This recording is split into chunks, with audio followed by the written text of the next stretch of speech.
Hello everyone. तो आज हम डिस्कस करने वाले थे मिनरल्स एंड एनर्जी रिसोर्सेज में आपका modes of occurrence of minerals and classification of minerals.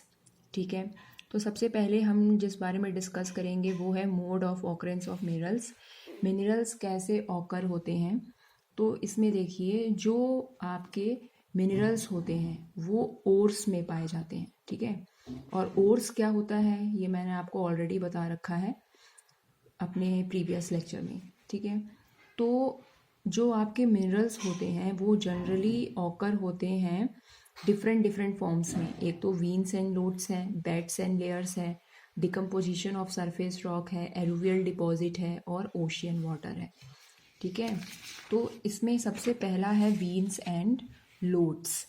तो जो वीन्स एंड लोड्स होता है वो कहाँ पाए जाते हैं, वो हमारे इग्नियस एंड मेटामॉर्फिक रॉक्स में पाए जाते हैं in the form of cracks, crevices, faults and joints.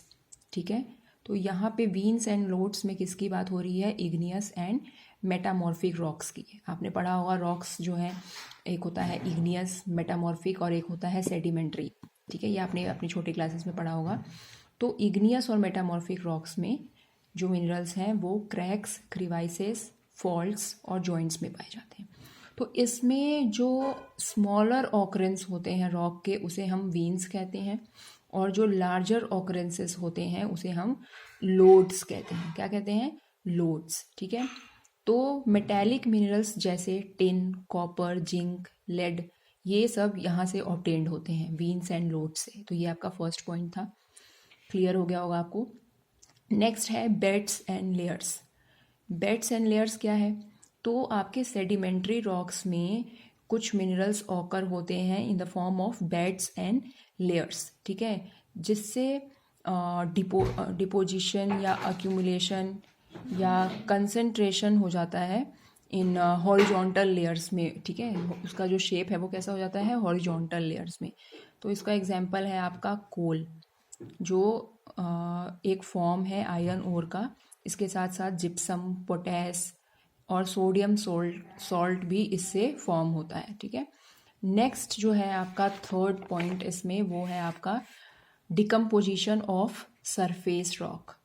ठीक है, तो डिकम्पोजिशन ऑफ सरफेस रॉक क्या होता है, जब डिकम्पोजिशन सरफेस रॉक का, समझ में आ रहा है आपको, जब जो डिकम्पोजिशन है सरफेस रॉक का ऑकर होता है सॉल्यूबल कॉन्स्टिट्यूएंट्स के रिमूवल से। ठीक है, तो जो रेसिडुअल मास होता है वेदर्ड, आपके जो वेदर मटेरियल जो बच जाते हैं लेफ्ट बिहाइंड, उसमें मिनरल्स ओर्स पाए जाते हैं। ठीक है, तो इसका अगर हमें एक एग्जाम्पल देना हो तो वो होता है बॉक्साइट। तो ये इसका एक बहुत अच्छा एग्जाम्पल है। फोर्थ पॉइंट है आपका एलुवियल डिपॉजिट। एलुवियल डिपॉजिट को हम प्लेसर डिपॉजिट भी कहते हैं, ये भी कभी कभी आ जाता है कि alluvial deposit is also known as placer deposit. ठीक है, तो कुछ मिनरल्स जो हैं वो आपके हिल्स जो होते हैं, हिल्स के बेस में पाए जाते हैं। ठीक है, तो जो कि वाटर से भी करोड नहीं होते हैं, वो आपके एलुवियल डिपॉजिट में आते हैं, जो आपके बेस ऑफ हिल्स में पाए जाते हैं। ठीक है, तो इसका एग्जाम्पल है आपका गोल्ड, सिल्वर, प्लेटिनम या टिन। ठीक है, लास्ट इसका है आपका ओशियन वाटर। तो आप सभी को पता होगा कि ओशियन वाटर में भी कई तरह के मिनरल्स पाए जाते हैं, और इसमें एग्जाम्पल में आप देख सकते हैं कॉमन सॉल्ट, मैग्नीशियम, ब्रोमाइन, ये सब चीज़ें आप इसमें लिखेंगे। तो ये आपके 5 पॉइंट हैं, मैं आपको एक बार फिर से रिवाइज करवा देती हूँ। पहला था आपका वीन्स एंड लोड्स, दूसरा बेड्स एंड लेयर्स, तीसरा है आपका डिकम्पोजिशन ऑफ सरफेस रॉक, चौथा है आपका alluvial deposit and last one है आपका ओशियन वाटर। ठीक है, नेक्स्ट हम पढ़ेंगे क्लासिफिकेशन ऑफ मिनरल्स। ये मैंने आपको प्रीवियस लेक्चर में कहा था, आप लोग लर्न करके आइएगा। फिर से मैं आपको रिपीट कर देती हूँ कि मिनरल्स जो हैं वो क्लासीफाई हैं 3 पार्ट्स में, मेटेलिक, नॉन मेटेलिक और एनर्जी मिनरल्स। तो जो आपका मेटेलिक मिनरल्स है वो क्या होता है, तो मेटेलिक मिनरल्स वो होते हैं ऐसे मिनरल्स जिसमें मेटल्स होते हैं, उसे हम मेटेलिक मिनरल्स कहते हैं। ठीक है, तो मेटेलिक मिनरल्स जो हैं उसका फर्स्ट पार्ट होता है आपका फेरस, दूसरा नॉन फेरस, तीसरा होता है आपका प्रीशियस। ठीक है, तो एक एक करके सबके बारे में पढ़ेंगे। और सबसे पहला जो है वो है आपका फेरस मिनरल।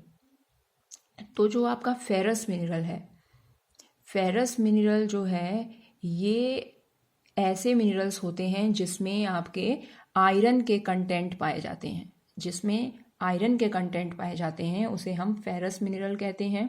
और टोटल प्रोडक्शन का जो भी मेटेलिक मिनरल्स हैं उसका 3/4 यहाँ से आता है।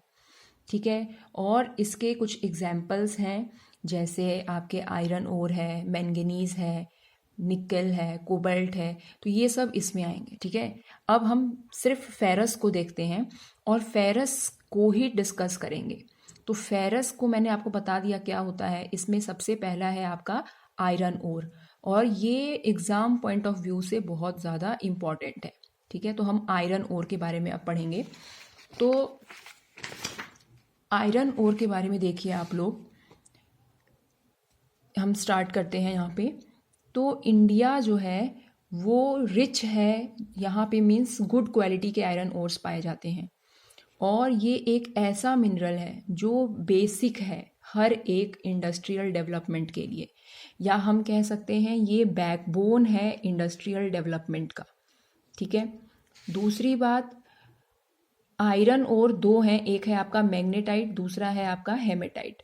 तो जो मैग्नेटाइट होता है वो फाइनेस्ट ओर होता है, आयरन ओर होता है, जिसमें बहुत हाई कंटेंट का आयरन पाया जाता है, up to 70% we can say.